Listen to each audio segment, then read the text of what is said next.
이번엔 해병대 수색대 훈련이야 갈 수 있겠어. 근데 너무 신나요. 또 뭘 볼 수 있을까?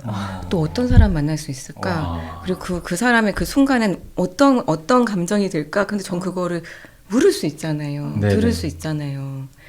저도 맞아요. 생각을 많이 해봤는데 네. 그건 것 같아요. 진짜 궁금하거든요. 그 사람이. VJ분들 보통 4명에서 5명이 한 현장에 가고요. 밤을 새는 건, 그러니까 정말 그 공간의 사람들의 시간하고 똑같이 지내요. 뭐 노량진 수산시장은 정말 같이 밤을 새는 거고, 네. 뭐 이런 식으로. 그분들이 일을 하시니까 그 시간에. 네네, 진짜 같이 생활을 해요. 그분들이 잠깐 눈 붙이면 또 잠깐 같이 눈 붙이고. 그분들 눈 붙이는 걸 찍고, 네, 찍고 저희는 눈 또 붙이고. 쉬죠. 네. 일어나실 쯤에 먼저 또 일어나고. 그렇죠. 네. 그래서 좀 힘들겠다라는 생각을, 몸이 그냥 진짜 힘들겠다. 네. 다큐 3을 보면서 저분들이 얼마나 피땀 흘려서 일을 하셨을까 그런 생각을 되게 많이 했었어요. 네, 약간 좋아서 하지 않으면 참 힘들었을 것 같긴 해요. 네. 작가님은 그 일을 어떻게 시작하게 되셨어요?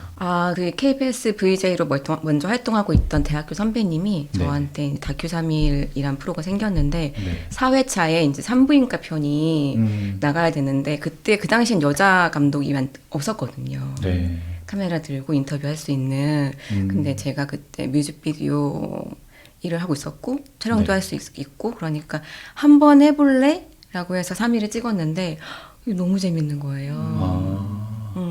그래가지고 이렇게 들어오게 된 거예요. 그때 그 경험이 너무 좋아서. 너무 좋았어요. 네. 만났네요. 천직이죠. 네, 천직을 만났다. 네. 어떤 점이 그렇게 좋으셨던 거예요? 그전에는 뭐 뮤직비디오 전 작가 일을 했는데 시나리오 작가. 네네네. 네네. 그래서 글을 짓는 일을 했죠. 그래서 사람들을 만나서 실제 사람들을 통해서 하는 게 아니고 머릿속에서 네. 세상을 만들고 사람들을 만드는 그런 일을 했는데 실제로 그 다큐 3일 하면서 그 산부인과에서 사람들 만나서 그분들이 제 질문에 답을 하는 걸 듣는데 네.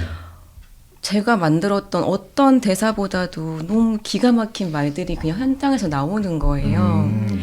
그리고 저는 그렇게 사회성이 좋은 사람은 아니었던 것 같거든요. 그 전에는. 그때는.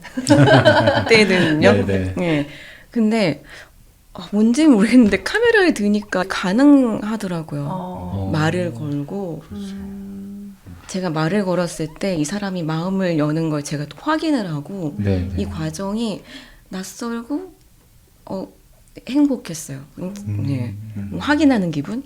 그러니까 카메라를 들면 다른 자아가 네. 갑자기 막 들이대면서 막 네, 물어보고 네. 정말 그런 질문까지 막 하고 네.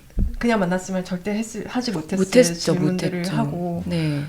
거기 그 책에도 설명돼 있잖아요. 그 처음 카메라를 들고 출산하는 그 산모를 찍었을 때 그 희열 네. 그런 순간을 같이 하면 그게 좀 소름 끼치고 막 정말 다르죠. 그렇죠. 네. 어떻게 내가 이런 순간을 함께 할 수가 있지? 근데 그가 나를 밀어내지도 않아요. 너무 극적인 어떤 그런 인생의 순간에 저를 이렇게 확 이렇게 들여보내줘요. 산모로서는 이거 기록으로 나 괜찮겠다 생각이 드는 거죠. 이거 편집하는 일이야. 윈인이었구나.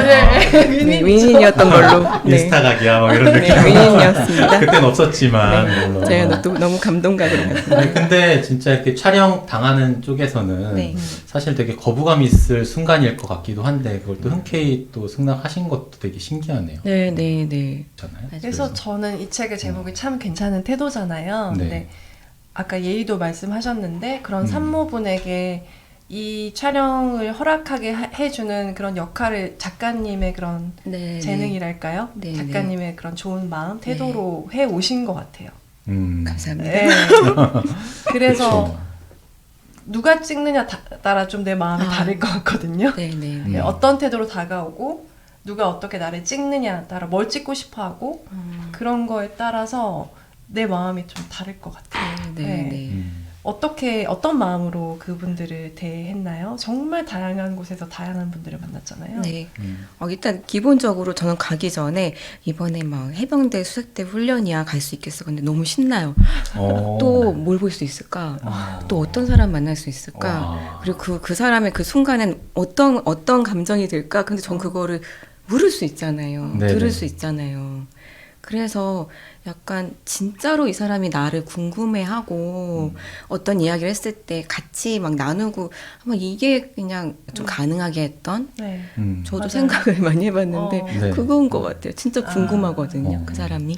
그러니까 여기 책에 이런 대목이 나오잖아요. 내 초라한 삶에 대해서 그렇게 듣고 싶어한 사람은 당신이 처음이었다. 그런 얘기를 보고 아 이게 참 괜찮은 태도구나 라고 생각을 했어요. 네. 저는 그 인터뷰하러 가셨을 때 어떤 식으로 시작하시는지도 되게 좀 궁금하더라고요. 어떻게 네. 보면 저희도 비슷한 일을 하잖아요. 네. 작가님 모셔서 질문 그치. 드리고 네. 답 듣고 또 질문 드리고 이걸 하는데 어떻게 시작을 하세요? 보통 이렇게 처음 만남을 가졌을 때 그냥 다짜고짜 질문을 하시진 않을 것 같고 네. 근데 이게 VJ들별로 다 다른데요. 네네. 저 같은 경우에는 음. 방송을 찍겠습니다. 어떤 일을 합니다. 뭐 이런 식으로 안 다가가고 네. 일단 카메라를 들고 있으면 뭐 방송인지는 아시잖아요. 예. 그분이 느껴지는 거 있잖아요. 이렇게 열려 있다는 거, 아, 싫어하지 아니면 않는다는 닫혀있다. 거를 네네네. 알면은 그냥 뭐 하세요라고 그냥 그런 식으로 했기 때문에 다큐 3일이 그렇게 자연스럽게 만나고 했던 것 같거든요. 그런데 실제로 찍고 있는데 이거 못 찍는 거예요? 라고 여쭤보시면 네. 이건 뭐 어떤 프로그램이고 어떤 이유로 찍고 있다라고 말하고 근데 그런 것도 다 담았죠. 그래서 좀 자연스럽게 보통 사람이 사람한테 다가가는 어떤 그런 식으로 네. 좀 다가가는 편이었던 것 같아요. 그럼 실제 촬영을 하실 때 현장에서요. 네. 사실 어떤 분하고 인터뷰하게 될지는 잘 모르고 네. 가시게 되잖아요. 네, 네. 그럼 다들 이렇게 되게 호의적으로 받아주시는 편이에요? 아니면 좀 거부감을 더 많이 표현을 하세요? 제 기억에는 네. 호의적이었던 분들이 80% 이상이었던 것 같아요. 그래요. 그 네. 정도구나. 아마 그렇기 때문에 이 책을 쓸 수 있지 않았을까. 네, 네. 그러니까 그것도 되게 좀 저희가 평소에 생각하기에 카메라가 이렇게 다가오면 네. 일단 못 본 척하고 갈 것 같거든요. 네, 네. 근데도 그렇게 많은 분들이 또 호응해주고 그런 게 네. 어떻게 보면 그게 로사님이 아까 얘기하셨던 작가님의 태도 그런 어떤 분위기 그런 것들이 또 영향을 미치지 않았나 그런 생각도 좀 드네요. 네, 그것도 있지만 사람들이 의외로 열려 있는 분들 또 다가가면 많다. 밀어내지 않는 분들이 많다. 네, 그 다큐 3일은 그 프로그램 자체도 올해 종영이 되기도 했고 또 작가님은 이제 그 이전에 좀 그 마무리를 하시긴 했는데 활동을 나에게 다큐 3일은 어떤 프로그램이었다. 그 정말 10년 넘게 일을 네. 해 오셨으니까 굉장히 각별하실 것 같아요. 네, 각별하죠. 지금의 저를 만든 프로그램이니까요. 그 프로그램이란 말도 저한테 안 맞는 것 같아요. 뭔가 생명체 같다고 할까요? 내 인생 뭐 그런 거. 네, 그렇죠. 저를 만든 무언가. 네, 그래서 약간 친구이자 고향 그리고 스승 너무 좋은 스승님인 것 같아요. 그래서 종영된다는 이야기를 들었을 때부터 이게 좀 마음이 이게 좀 뭔가 확 배어 나가는 느낌 이런 게 좀 있었죠. 네. 그 다큐 3일에 대한 이야기도 책에 많이 담겨 있잖아요. 그런 것들 이야기 자체도 되게 재밌게 읽었는데 거기에 대해서 각각의 이야기마다 작가님이 또 생각을 또 적잖아요. 네. 그런 거 보면 작가님도 이 시간과 함께 같이 성장을 하셨겠다라는 생각이 많이 들더라고요. 네. 그러면서도 뭐 느낀 것들, 경험하고 배운 것들 이런 것들이 내 생각으로 다 정리를 하신 거잖아요. 그 시간 동안 같이 큰 거 아닌가, 자라왔던 거 아닌가 생각이 들어서 맞아요. 네, 그리고 그런 시선들이 되게 좀 더 좋더라고요. 네, 네, 맞아요, 네. 맞아요. 내가 어떻게 달라졌나요? 한 10여 년 동안 그 정말 매주 나가셨나요? 네, 네, 매주 거의. 3일 거의 4일 3박 나가시더라고요. 4일. 3박 4일이니까 그렇게 10년을 나가서 넘도록. 카메라 그 무거운 걸 들고 네, 네. 네. 많은 일들이, 예, 많은 변화가 예, 배 있었죠. 타고 뭐 타고 네, 네. 그러니까 화장실도 3박 없고. 4일이지만 네. 지방인 경우가 많았으니까 4박 5일이거든요. 하루 전에 가서 세상에나. 타고. 그러니까 12년 동안 네, 거의 한 달에 대부분의 시간을 그렇게 보냈던 거죠. 짐 싸서 네. 네, 내려가고 또 올라와 서울 어딘가에 또 찍고 뭐 남는 하루 이틀은 그냥 뭐 이렇게 뭐 빨리 하고 맥주나 다시 한 뭐 잔 마시고. 맥주는 마셔야죠. 네, 그런 식으로 그러니까 뭐 다큐 3일 촬영이 거의 저의 20, 30대의 전부였던 거예요. 네. 그러니까 당연히 같이 나이 들었고요. 네. 성장은 말할 것도 없고요. 어떤 변화들이 있었냐면은 네.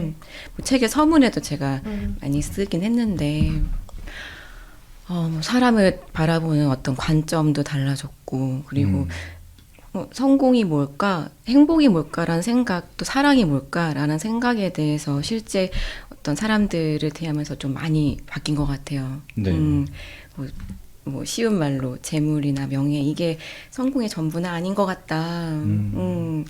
뭐 시장 상인분들 하루하루 이렇게 아침에 이만큼 쌓아놓은 거 팔고 나면 나 오늘 행복했다라고 말하는데 진짜 행복해 보였거든요. 네.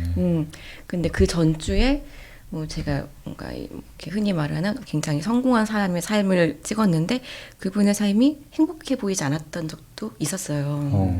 그래서 그런 것들을 스스로 좀 많이 좀 보고 나한테는 뭐가 좀 기준일까 이런 생각들을 좀 해왔던 것 같아요. 네.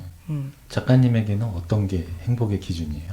저는 뭐 사람인 것 같아요. 사람. 네, 사람인 것 같아요. 아무리 생각해도 네, 그래서 이 일도 너무 행복하게 하고 있는 것 같고요.